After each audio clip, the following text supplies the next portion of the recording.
11. You're welcome to solve this nice algebra problem, which is x to the power of x times y to the power of y.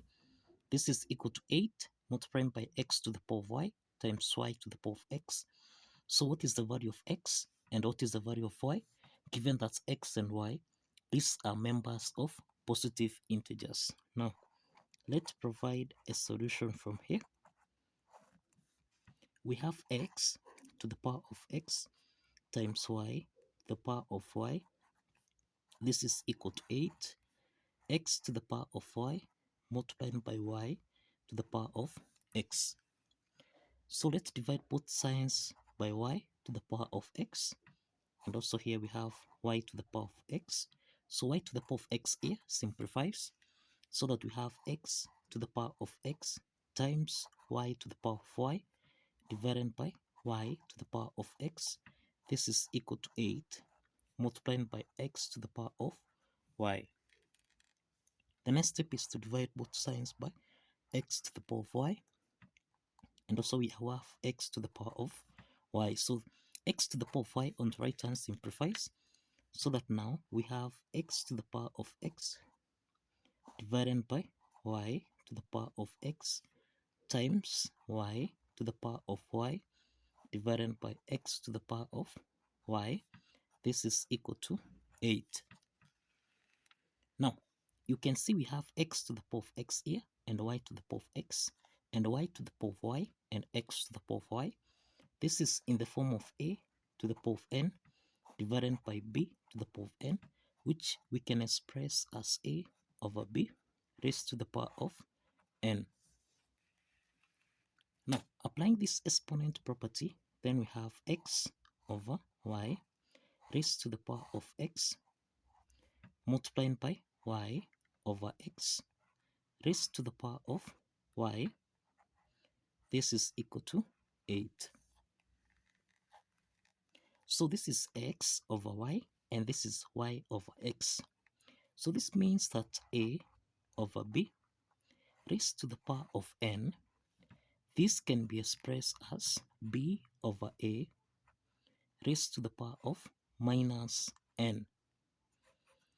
So let's apply this exponent property so that now this is x over y raised to the power of x multiplied by x over y raised to the power of minus y. This is equal to 8. So we have that x over y to the power of x and x over y to the power of minus y. This is in the form of a to the power of n times a to the power of m, which we can express as a to the power of n plus m. Applying this exponent property, then we have x over y raised to the power of x minus y. This is equal to 8. Now we have x over y raised to the power of x minus y. This is equal to 8. Remember, 8 is our number, so this is over 1 raised to the power of 1. So we can equate x over y. This is equal to x over y. This is equal to 8 over 1.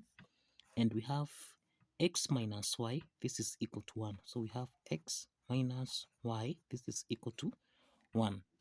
Now, let's call this is case 1. Let's call this case 1. We have x over y. This is equal to 8 over 1. And we have x minus y. This is equal to 1. So let's cross multiply here. This means that x is equal to 8 times y, which is 8y. Here we have x minus y. This is equal to 1. Since we have the value of x, which is 8y, then let's subtract y. This is equal to 1. So 8y minus y, this is 7y. This is equal to 1. Let's divide both signs by 7. And this means that y is equal to 1 over 7. Now, this is not an integer solution. This is not an integer solution. So this means that case 1 is rejected. Case 1 is rejected. Now let's proceed to case 2. Let's proceed to case 2.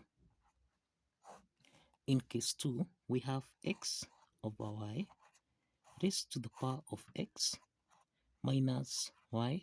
This is equal to 8. Remember, 8 is the same thing as 2 to the power of 3.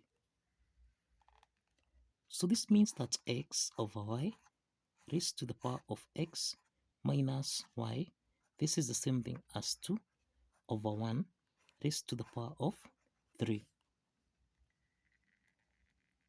So this means that x over y, this is equal to 2 over 1. And also we have that x minus y, this is equal to 3. Now let's cross multiply here, so that now we have x is equal to 2 times y, so this is 2y. Now since we have x minus y is equal to 3, and we have x is equal to 2y, so this is 2y minus y, this is equal to 3. So 2y minus y, this is y is equal to 3. So we have the value of y equal to 3. And we have x is equal to 2 times y, which is 3, and this is equal to 6. So we have the value of x is equal to 6, and we have the value of y is equal to 3. Now let's check if the value of x and y satisfies the equation. So we have that x raised to the power of x times y raised to the power of y, this is equal to 8, multiplied by x to the power of y, then times y to the power of x. Let's substitute x here. This is 6 to the power of 6 times 3 to the power of 3.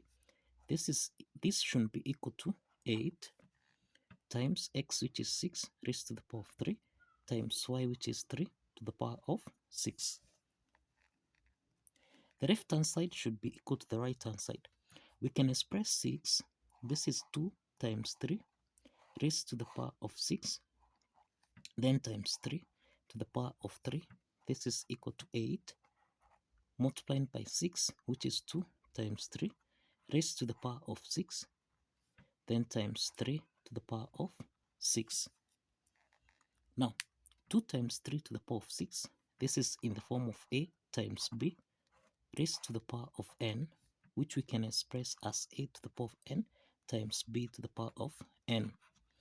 Applying this exponent property, here we have 2 to the power of 6 times 3 to the power of 6, then times 3 to the power of 3, and this should be equal to 8, which is 2 to the power of 3, then times 2 to the power of 6, then times 3 to the power of 6, then